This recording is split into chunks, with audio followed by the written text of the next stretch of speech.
దేవుని నామమునకు స్తోత్రములని నాటి ధ్యానాంశము యోవేలు గ్రంథ ప్రాముఖ్యత 5వ భాగమండి. యెహోవా దినము వచ్చేయున్నది. యోవేలు గ్రంథం 3వ అధ్యాయం 14వ వచనం ప్రకారం అండి. అన్యజనులకు యుద్ధ సమాచారము ప్రకటించుడి అని 3వ అధ్యాయం 9వ వచనం ప్రకారము. కర్రలను చెడగొట్టి ఖడ్గములను చేయుడి 3వ అధ్యాయము 10వ వచనం అని తెలుపుటలో యుద్ధమునకు యూదావారు సిద్ధముగా ఉండవలనని హెచ్చరిక చేయబడుచున్నది. చుట్టుపట్లనున్న అన్యజనులందరూ త్వరపడి రావాలనని హెచ్చరించుచున్నాడు. వారితో దేవుడు యుద్ధము చేయతలంచాడండి. వారు చేసిన కీడుకు వారు తీర్పు పొందవలసి ఉన్నది.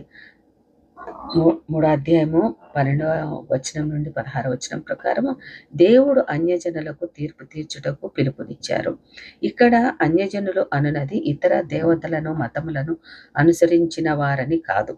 దేవునికి వ్యతిరేకంగా జీవించుచున్నవారు, దైవ భయము లేనివారు, దేవునికి అవమానకరముగా జీవించేవారు, దేవుని విశ్వాసులను అణిచివేయవారు అని కూడా తలంచవలసి ఉన్నదండి. యెహోషాపాతు లోయ దేవుని తీర్పు స్థలము. అక్కడకు సమస్త అన్యజనులు వచ్చెదరు. ఇశ్రాయేలు యూదావారిని అన్యాయముగా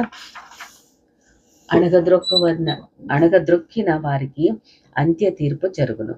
కోతకాలం సిద్ధముగా ఉన్నది అని 3వ అధ్యాయం 13లో తెలియజేశారండి. అనగా పాపము పరిపక్వమే తీర్పునకు సిద్ధముగా ఉన్నదని హెచ్చరిక. వారి దోషములు అధికములైనవి, తీర్పును తప్పించుకొనుట కష్టం.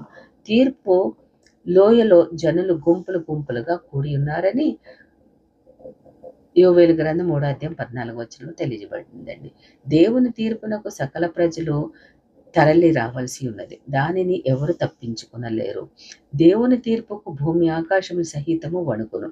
సూర్య చంద్ర నక్షత్రములు కాంతి విహీనమగును.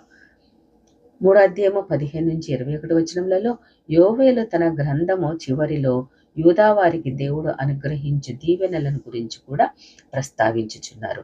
దేవుడే తన జనులకు ఆశ్రయదుర్గమగునని 3వ అధ్యాయం 16వ వచనం ప్రకారం అన్యజనులు సంచరించకుండా యెరూషలేము పరిశుద్ధ పట్టణమగుగా ఉండును.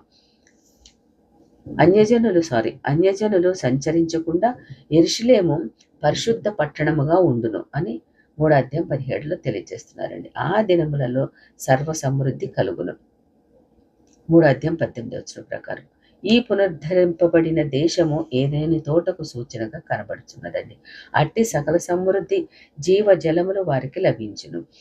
నీటి ఊట యెహోవా మందిరములో నుండి ఉపికి పారును. అనగా దీవెనలు దేవుని వద్ద నుండి లభించును. దేవునితో నివసించువారు ఫలభరితమగుదురని యెహెజ్కేలు గ్రంథము 47వ అధ్యాయం 1 నుంచి 12 వచనములలో, ప్రకటన గ్రంథం 22 నుంచి 1 నుంచి 2 వచనములలో తెలియచేయబడిందండి. ఐగుప్తీయులు ఎదోమీయులు దేవుని ప్రజలను బాధించినందున వారు దేవుని తీర్పులో నాశనమగుదురని 3వ అధ్యాయం 19లో తెలియజేశారండి. వీరు దేవుని ప్రజలను వ్యతిరేకించు సకల ప్రజలకు చిహ్నము. దీనిని బట్టి యెహోవా దినమున భూలోకమున దుష్టత్వము లేకుండా నశింప చేయబడుచున్నది. దేవుడు ప్రతీకారము చేయును అని 3వ అధ్యాయం 20వ వచనంలో తెలియజేస్తున్నారండి. యూదా దేశములో నివాసులు నిత్యం ఉందరు అని యోవేలు గ్రంథం 3వ అధ్యాయం 21లో తెలియజేయబడింది. ఇక్కడ యూదా దేశము అనున్నది స్వీకరణ దృక్పథంలో దైవ భయము కలిగి దేవుని యందు విశ్వాసం ఉంచిన వారందరినీ సూచింపబడుచున్నదని గ్రహించాలండి. దేవుని తీర్పు మరియు రక్షణ పక్షపాతరహితము మరియు సార్వత్రికము.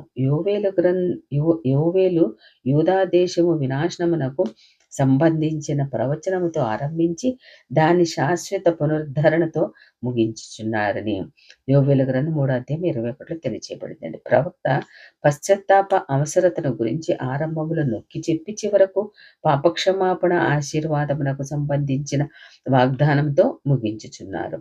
యోవేలు యూదావారిని మేలుకొల్పుటకు యోవేలు గ్రంథం 1వ అధ్యాయం 5వ వచనం ప్రకారం వారి పాపములకు పశ్చాత్తాపడి మారు మనసు నందుటకు యోవేలు గ్రంథం 2వ అధ్యాయం 1 నుంచి 11 వచనంలో ప్రేరేపించుచున్నారు.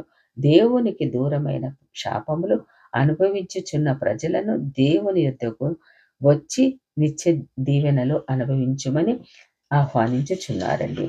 అటు రీతిగా దేవుని యందు విశ్వాసం ఉంచిన వారందరికీ, ఆయన నామమున ప్రార్థన చేయ వారందరికీ పరిశుద్ధాత్మ నేడు అందుబాటులో ఉన్నదని యోవేలు గ్రంథం 2 అధ్యాయం 32 ప్రకారం, యెహెజ్కేలు గ్రంథం 39 అధ్యాయము 28-29 వచనములలో తెలియజేయబడిందండి. ఇటు రీతిగా యోవేలు మనము ఎటువంటి పరిస్థితిలో ఉండినా వాటి నుంచి దూరముగా ఉండి పాపము చేయక, పాపము నుండి దూరపడి ఉండినప్పుడు దేవుడు ఎన్నో ఆశీర్వాదములు ఇస్తారని, మరి దేశంలో ఏ విధంగా ఆశీర్వదించారో మనల్ని అందరినీ కూడా ఆ విధంగా ఆశీర్వదిస్తారని యోవేలు గ్రంథం ద్వారా మనకి తెలియజేసినందుకు వేలాది స్తోత్రములండి. ఆమేన్.